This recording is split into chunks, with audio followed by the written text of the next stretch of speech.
ஒரு மீட் வந்து உண்மையிலே ஒரு சந்தோஷத்தில் நாங்கள் இருக்கிறோம். நீங்கள் அனைவரும் நன்கு வாழ, உங்களுடைய வாழ்க்கை தரம் நன்கு அமைய கடவுளை பிரார்த்திக்கின்றேன். இந்த நேரத்திலே உங்களே நண்பர் துரைராஜ் அவர்களை நான் நினைத்து பார்க்கிறேன். அவருடைய துணைவர் அவர்களை பார்த்த உடனே நான் என்ன பேசணுன்னே எனக்கு மனசே ரொம்ப கஷ்டமாயிடுச்சு. எனக்கு நண்பர் திரு சாய்நாதன் அவர்களுக்கும் ரொம்ப நெருங்கிய நண்பர்.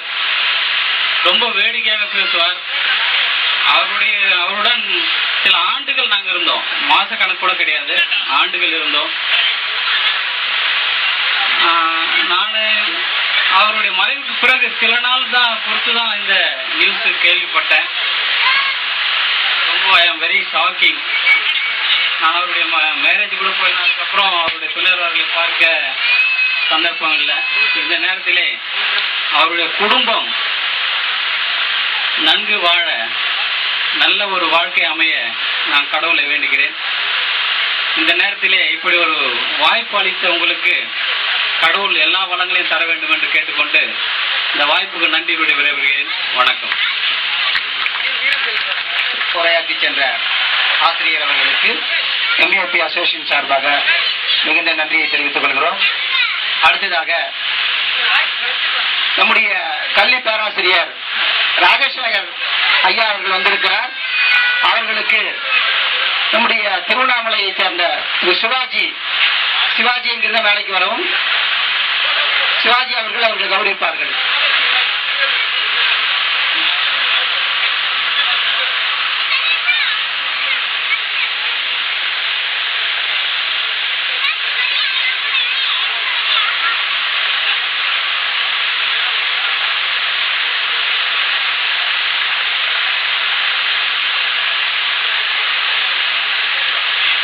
ஐயா ராஜசேகர் ஐயா அவர்களுக்கு கௌரவிக்கும் நேரம். நல்லா கை கட்டுங்க.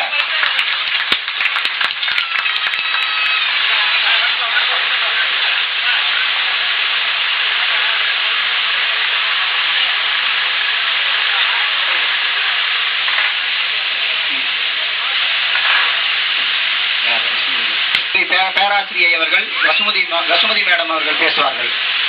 மிகவும் ஆவலாக வருகிறார்கள். நான் பேசுறேன், பேசுவாங்க, கிளாஸ் எடுக்க மாட்டாங்க, பயப்படாதீங்க. ஹலோ,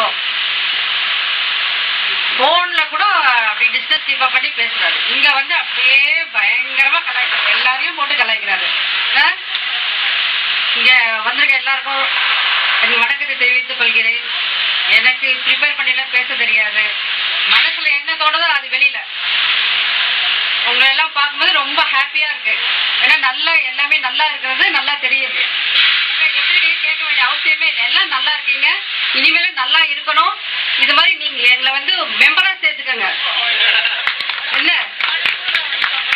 ஸ்டூடெண்ட்ஸ் நாங்க டீச்சரா இருக்க விரும்பல. அஸ் எ ஃப்ரெண்ட்ஸ் இந்த மேடை இந்த போர்வை இதெல்லாம் வேண்டாம், தெரியுதுங்களா? எங்களையும் மெம்பரா சேர்த்துக்குங்க. அப்பதான் நாங்களே ஃப்ரீயா வர முடியும். ஒவ்வொரு ப்ரோக்ராமுக்கும் ஃப்ரீயா வர முடியும். இங்க வந்து சும்மா உட்காந்துட்டு இதெல்லாம் பண்ணிட்டு அப்படி வேண்டாம். அங்கேயே உட்காந்து அப்படியே எல்லாரும் அப்படியே ஜாலியா பேசிட்டு அப்படியே கிளம்பி போயிட்டே இருக்கலாம். சரிங்களா? நீங்க மெம்பரா சேர்த்துட்டே நெக்ஸ்ட் டைமும் வருவேன். இல்லைன்னா வர வேண்டாம்ன்றீங்களா? அதனால நாங்களும் மெம்பரா இருக்கோம். நாங்களும் சர்டிபிகேட் கொடுக்குறோம். நாங்களும் எல்லா ஊருக்கும் வரோம். நாங்களும் ஃப்ரீயா உங்களோட ஜாலியா என்ஜாய் பண்றோம். டீச்சர் மனசுல இருந்தா போதும். ஆனா கிளாஸ் எடுத்ததெல்லாம் மனசுக்குள்ள வச்சிருந்தா போதும். வெளியில வந்து காமிக்கணும்னு அவசியமே கிடையாது. சரிங்களா? சரி, எல்லாரும் இன்னும் மேலும் மேலும் நல்லா வாழ்க்கையில முன்னுக்கு வரணும்னு கேட்டு என்னோட சிற்றுரையை முடிச்சுக்கிறேன்.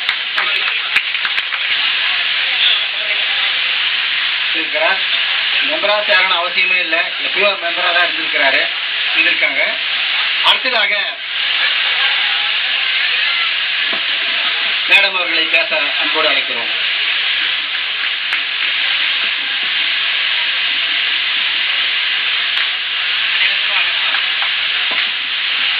எனக்கு இப்படி ஒரு அசோசியேஷன் இருக்கிறதே எனக்கு தெரியாது. எனக்கு பேசும்போது ஃபோனில் ஒரு நாள் பேசினாங்க. நான் வந்து இங்கே திருவண்ணாமலை நகரத்தில் இருக்கக்கூடிய நகராட்சி பெண்கள் மேல்நிலைப் பள்ளியில் முதுகலை ஆசிரியராக பணிபுரிஞ்சிட்டு இருக்கேன். இயற்பியல் துறையில் இருக்கிறேன். நான் வந்து பேப்பர் வேல்யூஷனில் இருந்தேன். பேப்பர் +2 பேப்பர்ஸ் நாங்கள் திருத்திட்டு இருந்தோம். அதுக்கு நடுவில் ஒரு நாள் சாயங்காலமாக எனக்கு ஃபோன் வந்தது. எனக்கு வந்து என்ன சொல்கிறதுனே எனக்கு தெரியல. எங்கள் சார் வந்து எனக்கு வந்து என்னுடைய கணவருங்கிறத மீறி அவர் மேலே வந்து ஒரு மிகப்பெரிய மரியாதையும் மதிப்பும் நான் வச்சுருந்தேன். ஏன்னு கேட்டிங்கன்னா, என்னுடைய திருமணத்தப்ப நான் வந்து வேலை இல்லை, நான் படித்து மட்டும்தான் முடிச்சிருந்தேன். அவங்க உத்தரமேரூர் பாலிடெக்னிக்கில் வேலை பார்த்தேன். அதுக்கப்புறம் 6 வருஷம் முதுகலை ஆசிரியராக பணிபுரிஞ்ச பிறகு தான் என்னை 92 என்னை வந்து திருமணம் செஞ்சுக்கிட்டாங்க. அவங்களுடைய நாலேஜ் இதெல்லாம் பார்த்து நானும் ஒரு பட்டதாரி ஆசிரியர் இருந்தால் கூட அவங்களுடைய நாலேஜ், அவங்க எல்லாருக்கையும் பழகிறது, அவங்க எளிமையாக இருக்கிறது, அவங்க எல்லாரோடையும் இதாக இருக்கிறத பார்த்து எனக்கு ரொம்ப பெருமையாக இருக்கும். ரொம்ப சிறப்பாக இருந்தாங்க. 21 வருஷம் முதுகலை ஆசிரியராகி அதுக்கப்புறம் 1 வருஷம் தலைமை ஆசிரியராக பணிபுரிஞ்சிட்டு இருக்கிறப்ப தான் அவங்க வந்து ஒரு விபத்தில் என்னை விட்டு பிரிஞ்சாங்க. அவருடைய இழப்பு வந்து எனக்கும் என் குழந்தைகளுக்கும் மிகப்பெரிய இழப்பாக நாங்கள் நினைக்கிறோம். நாங்கள் ஆனாலும் உங்கள் மூலமாக நீங்கள்லாம் அவர் இவ்வளோ தூரம் ரெகனைஸ் பண்ணியிருந்தீங்கிறத தெரிஞ்சுக்கிறப்ப எனக்கு ஒரு பெரிய சப்போர்ட்டாக நான் நினைக்கிறேன். நான் மன அளவில் எனக்கு வந்து ரொம்ப தைரியத்தை இந்த விழா கொடுத்துருக்கு. உங்கள் எல்லாரையும் பார்க்குறப்ப எனக்கு இவ்வளோ பெரிய அன்பு கூட்டத்தை எனக்காக அவர் வச்சுட்டு போயிருக்காருன்னு நான் நினைக்கிறப்ப உங்கள் எல்லாருக்கும் என்னுடைய நன்றி. மேடைக்கு நான் அழைச்சி என்னையும் என் குழந்தைங்களையும் உங்களில் ஒருத்தராக கௌரவிச்சதுக்கு என்னுடைய பணிவான வணக்கம். மிக்க நன்றி. உங்கள் எல்லாரையும் சந்திக்கிறது மிக்க மிக்க நன்றி.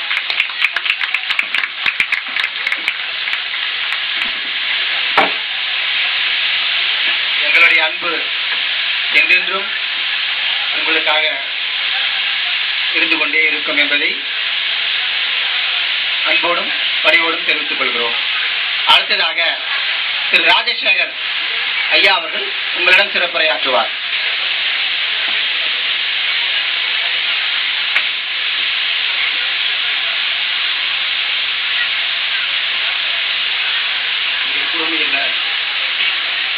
அனைவருக்கும் எனது சிறந்தாழ் வணக்கங்கள்.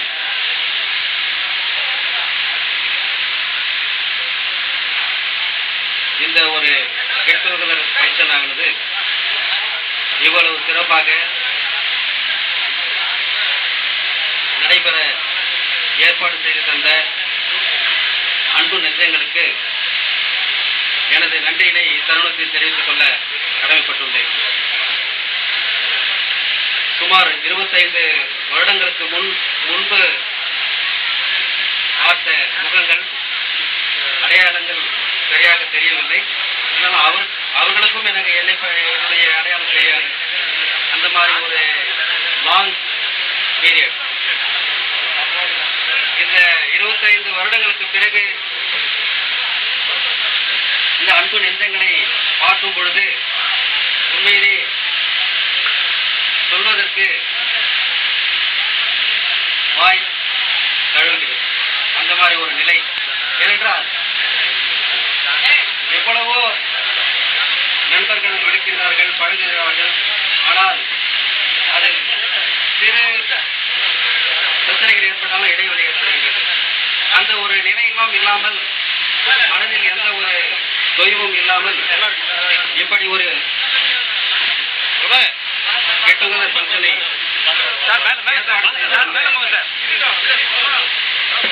அன்பு நெஞ்சங்களுக்கு இந்த நன்றியை தெரிவித்துக் கொள்கின்றேன்.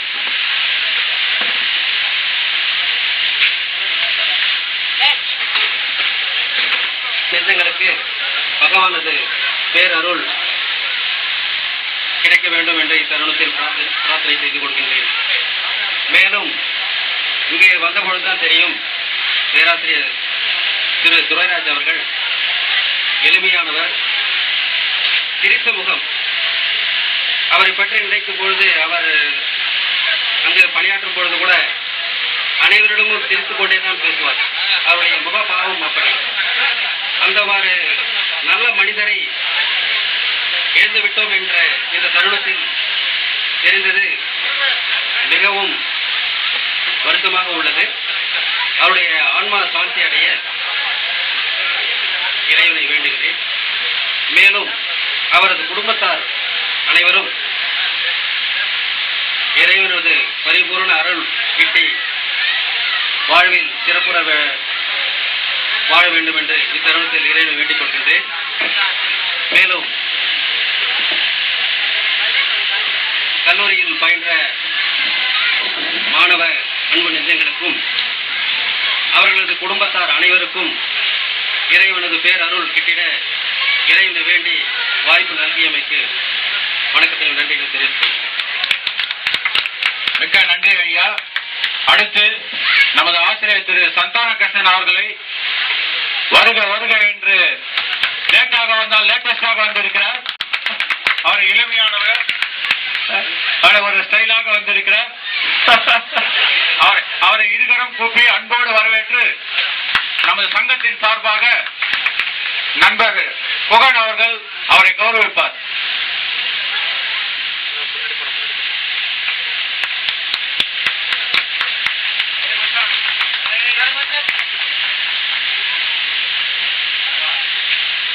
கரகோஷம் கரகோஷம்.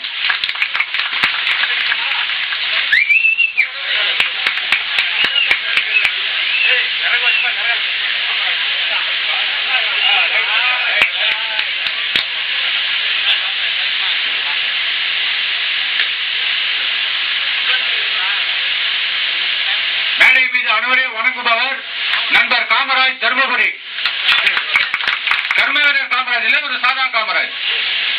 வணக்கம் வணக்கம், welcome. Welcome. Right, thank you ma'am.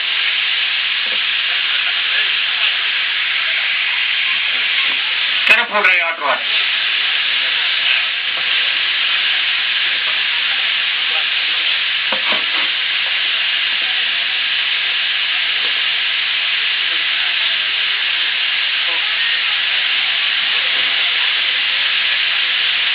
பெரியவர்களே, என் அருமை பழைய மாணவ மணிகளே, இந்த விழாவுக்கு நான் தாமதமாக வந்துவிட்ட உங்களிடம் பல வேலைகள் இருப்பினும் இந்த விழாவில் கலந்து கொள்ள வேண்டும் என்ற ஆவலால் சிறிது தாமதமாக வர வேண்டிய சூழ்நிலை ஏற்பட்டுவிட்டது.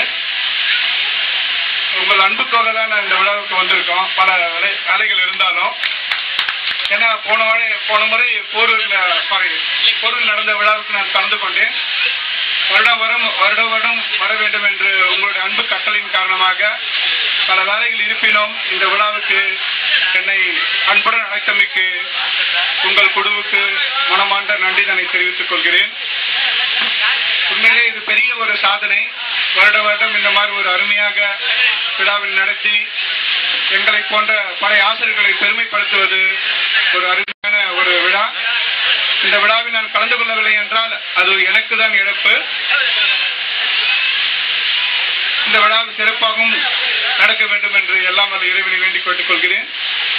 இந்த விழாவை அழைத்தமைக்கு முதற்கண் நன்றி தெரிவித்து, என் மேலும் அவர்கள் வாழ வேண்டும், பல விழாக்களை இதுமாதிரி நடத்த வேண்டும் என்று எல்லாம் வல்ல கடவுளை வேண்டி இந்த விழா மேலும் மேலும் சிறப்படைய வேண்டும் என்று கூறி என் சிற்றுரை முடித்துக் கொள்கிறேன். நன்றி, வணக்கம். நம்முடைய கல்லூரி பேராசிரியர் சாய்நாதன் சார் அவர்கள் உரையாற்றுவார்கள்.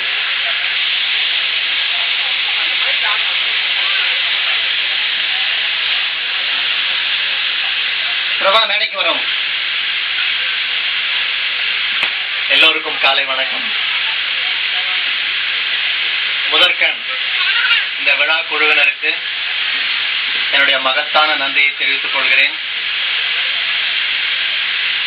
அந்த அழைப்பதை எடுத்துட்டு என் வீட்டுக்கு வந்து அவங்க அழைச்ச போது ஏதோ ஒரு இன்விடேஷன் கொடுத்துட்டு வந்துருங்க சார்னு சொல்லாம அதுல என்னென்ன இருக்கு, எந்த ஒரு ரூட் வரும், எப்படி வரணும், எந்த ஹோட்டல்ல இருக்கு, அந்த மாதிரி ஒரு அவ்வளோ க்ளோஸா அந்த மாதிரி அழைச்சதுனால ரொம்ப இன்னைக்கு ஆக்சுவலா என்னால வர முடியாத ஒரு சூழ்நிலை இருந்தாலும் எப்படியாவது அன்புக்காக கட்டுப்பட்டு வரணும்னு தான் அங்கிருந்து சென்னையில இருந்து வந்தோம். நானும் என் துணைவியார் வந்திருக்கோம். இது இந்த கெட்டுதர் பார்க்கும்போது ரொம்ப இன்ட்ரெஸ்டிங்கா இருக்கு. நான் பணிபுரிஞ்சு 2009 பணி ஓய்வு பெற்றாச்சோம். 25 வருஷத்துக்கு முன்னாடி இந்த அன்பு இன்னும் தொடர்ந்து இருக்கும்போது ரொம்ப இதை பார்க்கும்போது ரொம்ப ஆனந்தமா இருக்குது. அதனால அந்த அன்புக்கு முன்னாடி நம்மளுடைய இது ஒண்ணுமே இல்லாம போகுது. எங்களுக்கும் இது ஒரு நிகழ்ச்சியா இருக்கு. நாங்க மீட்டிங் பாயிண்ட் மாதிரி எங்களை மீட் பண்றதுக்கு ஒரு இதுவா இருக்குது. அதனால இது தொடர்ந்து நடக்கணும். உங்களுடைய தலைமுறையை தாண்டி உங்களுடைய குழந்தைகள் அடுத்த தலைமுறையும் இதை கொண்டு செல்ல வேண்டும். அதுதான் என்னுடைய விண்ணப்பம். நடக்கும். நீங்க கூட்டு வரதால இப்ப ஒரு குழந்தைக்கு சாமி கும்பிடணும் எப்படிங்க தெரியுது? நம்ம குழந்தைய கோயில் கூட்டு போறோம். கோயில் அது நம்ம சொல்லி கொடுக்குறோம். அதே மாதிரி இந்த நிகழ்ச்சி நீங்க கூட்டு வந்தீங்கன்னா உங்களோட குழந்தை அந்த குழந்தையோட அன்பு பாராட்டினாக்கா அடுத்த தலைமுறை தன்னால அதை எடுத்துக்கும். இது வந்து பெரிய மகத்தான விழா. இந்த ஆடிட்டர்லாம் 10 அந்த மாதிரி ஒரு விழாவை ஆகும். இன்னும் 10-15 வருஷம் போச்சுன்னாக்கா அந்த மாதிரி ஒரு எண்ணம் வரும். அவங்களுக்கு ஒரு பிக்னிக்கா வர்றது போல இந்த மாதிரி ஒரு உணர்ச்சி ஏற்பட்டீங்கன்னாக்கா ரொம்ப நல்லா இருக்கும். அடுத்ததாக நம்ம வசுமதி சொன்னாங்க, இந்த மாதிரி மேடையில இது பண்ணி இது மாதிரி பண்றதை விட நாங்களும் மெம்பர் ஆயிடலாம். we will also become, we will pay subscription, we will be one among you. தோளுக்கு மேல வந்தா தோழன்வாங்க. அதனால என் உருவத்துக்கு தான் வயசு, உள்ளது கிடையாது. உங்களோட சின்னவன் நான் உள்ளத்துல, அப்படி சொல்ல போனா புரியுதுங்களா? அதனால அந்த மாதிரி பண்ணிடுங்க. ரொம்ப இந்த மாதிரி எல்லாம் வேண்டாம். கெட்டுக்கதர் மாதிரி விட்டுக்கதர் அந்த ஸ்டேஜ் கூட இருக்கக்கூடாது. அதே லெவல் அப்படியே உட்காந்து will be friends, will discuss, will meet one day. அதுதான் இருக்கும். பாருங்க, இன்னும் நம்ம சின்னவனா இருக்காங்களா, அவங்க இன்னும் சின்னவனா ஆயிட்டாங்க. அதனால அந்த மாதிரி பண்ணிடுங்க, ரொம்ப நல்லா இருக்கும். அது என்னுடைய விண்ணப்பம். அதே மாதிரி இன்னொன்னும், நம்ம வாழற ஒரு வாழ்க்கை தான் லைஃப்ல. சமுதாயத்தினுடைய கடமையும் நமக்கு இருக்கு. அந்த சமுதாயத்தினுடைய கடமையில 2 நான் சொல்ல ஞாபகம் வச்சுங்க. நான் எப்பவுமே காலேஜில் பணிபுரிஞ்ச போது NSS ப்ரோக்ராம்னா 2 விஷயம் நான் பேசுவேன். கண்தானத்தை பத்தி பேசுவேன், இன்னொன்னு மழை நீர் சேகரிப்பு. இன்றைய தேவை 2மே. மழை நீர் சேகரிப்பு இந்த ஏரியாவில் ஒண்ணு உங்களுக்கு தெரியாம இருக்கலாம். நாங்கெல்லாம் சென்னை போன்ற இடத்துல பாத்தீங்கன்னாக்கா தண்ணிக்காக எவ்வளவு கஷ்டப்பட்டோம். 2001, 2002 ஆண்டுலாம் 120 அடி 150 அடி போர் போட்டா கூட தண்ணி இல்லாம இருந்தது. மழை நீர் சேகரிப்பு கண்டிப்பா செய்தாகணும்னு அமுல்படுத்தப்பட்ட பிறகு இன்னைக்கு 20 அடியில தண்ணி கிடைக்குது சென்னையில. அந்த மாதிரி ஆயிருக்குது. அதனால இந்த மழை நீர் சேகரிப்ப நீங்க உங்களோட குழந்தைகளுக்கு சொல்லணும். இந்த மாதிரி நம்ம நல்ல நல்ல விஷயங்கள் நம்ம குழந்தைகளுக்கு சொல்ல இது வந்து அப்படியே போகும். அடுத்தது கண்தானம். இந்த கண்தானத்தை நான் எங்க போனாலும் கண்தானத்தை பத்தி பேசுறேன். காரணம் என்னன்னாக்கா, ஒரு இறந்த பிறகு கண்கள் எரிக்கப்படுகின்றன, இல்ல புதைக்கப்படுகின்றன. அது யாருக்கும் போய் சேர்றது இல்லை. ஏன் அதை செய்யக்கூடாது? கண்தானுடைய விழிப்பு நம்ம ஏற்படுத்தணும். அதை வந்து இவங்க செய்வாங்கன்னு நம்புறோம். ஏன் நம்ம கண்தானத்துல விழிப்பு ஏற்படுத்தணும் அப்படின்னா, நம்மளுடைய 2 கண்கள் 2 பேருக்கு போய் சேரும். அதனால 2 பேருக்கு பார்வை கிடைக்கும். ஒருத்தருக்கே கிடையாது, 2 பேருக்கு பார்வை கிடைக்கும். யாருக்கோ எங்கேயோ போய் சேரும். அதை வந்து நம்ம பண்ணணும். ஏன் பண்ண முடியல, என்ன தடை அப்படின்றத நான் ரொம்ப நாளா யோசிச்சு பார்த்தபோது என்ன சொல்றாங்கன்னாக்கா, கண்தானம் பண்ணா அடுத்த பிறவில நமக்கு கண் இருக்காது அப்படின்ற மாதிரிலாம் ஒரு தப்பான அபிப்பிராயம் இருக்கு. ஒரு காலத்துல சிலோன்ல இருந்து நமக்கு இலங்கையில இருந்து நிறைய கண்கள் வந்தது. இது ரொம்ப நாளா எனக்கு தெரியாது. எப்படி சிலோன்ல இருந்து மட்டும் கண் வருது? என்னன்னா, புத்த மதத்துல அப்படி இருக்குது. கண்தானம் பண்ணா அவங்க சொர்க்கத்துக்கு போவாங்க. அடப்பாயும் நமக்கு சொல்லி வச்சிடக்கூடாது அந்த மாதிரி. இங்க அப்படி பண்ணிட்டாங்க. அந்த மூட நம்பிக்கையை நம்ம ஒழிக்கணும். இதுக்காக நீங்க முகாம்கள் ஏற்படுத்தலாம், என்ன கூப்பிடுங்க, எங்க வேணா நான் வந்து பேசுறேன், ஒண்ணுமே பிரச்சனையே இல்லை. ஏன்னா இது மனித சமுதாயத்துக்கு ஏற்படக்கூடிய நல்ல விஷயங்கள் 2மே நல்ல 2 தான் ரொம்ப இம்பார்ட்டன்ட். அதை நிறைய பண்ணுங்க, ப்ராபகேட் பண்ணுங்க. அடுத்ததாக இன்னொரு பாயிண்ட், இப்ப மாணவர்களுக்கு வந்து இன்னைக்கு ஏதோ படிச்ச மாணவர்கள் இவங்க மட்டும் இல்லை, யாரோ எங்கெங்க உலகம் முழுக்க இருக்காங்க. அவங்களாம் என்ன தொடர்பு கொள்வாங்க. அவங்க வீட்டு ஃபங்க்ஷனுக்கு போறோம், கல்யாணத்துக்கு போறோம், என்னென்னோ பண்றோம். ஒரு மாசத்துக்கு முன்னாடி எனக்கு ஒரு போன் கால் வந்தது. போன்ல என்ன சொன்னாங்கன்னாக்கா, சார் நீங்க ரிட்டையர்டு தானே? ஆமா, எஸ் ரிட்டையர்டு. உங்களால ஒரு காரியம் ஆகணும்னு. எங்கன்னாக்கா சென்னை ஆவடியில முருகப்பா பாலிடெக்னிக் இருக்குது, அங்க இருந்து எனக்கு போன் வந்தது. என்ன அப்படின்னாக்கா, சென்னையில புழல் மத்திய சிறை இருக்கு, அங்க இருக்க பிரிசனர்ஸுக்கு நீங்க ஆட்டோமொபைல் கிளாஸ் எடுக்கணும், முடியுமா அப்படின்னாங்க. இது வந்து மகாத்மா காந்தி சமுதாய கல்லூரி அப்படின்னு ஒண்ணு பண்ணி இன்னைக்கு இந்தியா முழுக்க அதை பண்ணிட்டு இருக்காங்க. சிறையில நாங்க கேட்ட போது ஒரு 25 பேர் நாங்க ஆட்டோமொபைல் எடுக்கணும்னு சொல்றாங்க. உங்களால வகுப்பு எடுக்க முடியுமா? நாங்க இதை விட பாக்கியம் எனக்கு என்ன வேணும் சார்? ரெனுமரேஷன்லாம் ரொம்ப கம்மியா இருக்கணும், எனக்கு ரெனுமரேஷன் வேணாம், நான் சர்வீஸே மைண்ட் எடுக்கிறேன் அப்படின்னு சொல்லி இப்ப நான் ஒரு 15 நாளா போய் கிளாஸ் எடுத்துட்டு இருக்கேன். அங்க பாத்தீங்கன்னாக்கா ஒரு 35 இருந்து 40 வயசுக்குள்ள இருக்காங்க. அவங்க எல்லாம் தண்டனை பெற்ற கைதிகள் தான். முதல்ல பயமா இருந்தது. எங்களுக்கு சொன்ன போது ஆர்கனைசேஷன், சார் அவங்க பிஹேவியர் எப்படி இருக்கும்னு தெரியல, என்ன பண்ணுவாங்கன்னு தெரியல, கொஞ்சம் பாருங்க. நான் சொன்னேன், அவங்களுக்கு போட்டோம்னா ஆட்டோமொபைல்லாம் சொல்லிக் கொடுக்க மாட்டேன், முதல்ல அவங்களுக்கு என்ன பிடிக்கணும். என்ன பிடிக்கணும்னா நான் நிறைய வெளி உலகத்து விஷயங்களை பேசுவேன், ராமாயணம் பேசுவேன், மகாபாரதம் பேசுவேன், அதுக்கப்புறம் தான் ஆட்டோமொபைல் பேசுவேன்னு சொல்லி இன்னைக்கு என்னுடைய வகுப்பு பார்த்தீங்கன்னாக்கா 10 பேர் வந்தாங்க. முதல்ல 15, 20, 25, 27, போன வாரம் 32 பேர் கிளாஸ். இது ரொம்ப ஆச்சரியமா இருந்தது. ஏன்னா அவங்க என்ன சொல்றாங்க, சார் எப்படி இந்த வருஷம் இல்லை அடுத்த வருஷம் விடுதலை ஆகி போயிடுவோம், எங்களுடைய வாழ்க்கைக்கு ஏதாவது ஒன்று செய்யணும், எங்களுடைய வாழ்க்கை வளமா இருக்கணும், எந்த நேரத்துல நாங்க வெளியே இருக்கிற உரிமை எங்க குடும்பத்துக்கு ஹெல்ப் பண்ணமோ அந்த நேரத்துல நாங்க இருந்து மாட்டினோம். கண்ணீர் விடறாங்க. ஒவ்வொருத்துக்கு முன்னாடி ஒரு கதை இருக்கு. அவங்களுக்கு சொல்லும் போது நீங்க நம்ப மாட்டீங்க, கிளாஸ் எடுத்து வந்தாக்கா மறுநாள் ஹோம்ஒர்க் எழுதி எடுத்தாந்து காமிக்கிறாங்க, சார் நீங்க பாருங்க கரெக்டா இருக்காங்க, கரெக்ட் பண்ணி கொடுக்குறோம். அந்த மாதிரி ஒரு இருக்குது. ஒவ்வொருத்துக்கு முன்னாடி ஒரு கதை. காலையில 10 மணி கிளாஸ்னா 9 கிளாஸ்ல உட்காந்துறாங்க. எல்லாம் நல்ல class room, well equipped class ரூமா இருக்கும், எல்லாம் டிசிப்ளின். 2 மணி நேரம் நான் டெய்லி கிளாஸ் எடுக்கிறேன், ரொம்ப நல்லா கவனிக்கிறாங்க. இன்னும் என்ன செய்யணும் சார், என்ன செய்யணும் சார் அப்படின்றாங்க. அவங்களோட வாழ்க்கையை தேடுறாங்க. தேடுதல் இருக்குது.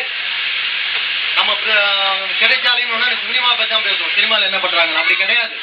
அவங்க அன்புக்காக இயங்குறாங்க. ஏதாவது சொல்லி கொடுத்தாங்க, அங்க போனா ஆர்டிஸ்ட் உருவாறாங்க, பியானோ வாசிக்க கத்துக்கிறாங்க, ஹார்மோனியம் வாசிக்க கத்துக்கிறாங்க. அவங்களுக்கு என்னென்ன தேவையோ அதுக்கான ஆசிரியர்கள் வந்து போயிட்டே இருக்காங்க. வாழ்க்கை கல்வின்னு ஒரு சப்ஜெக்ட் இருக்கு, அது இன்னொரு நண்பர் வந்து எடுக்கிறாங்க.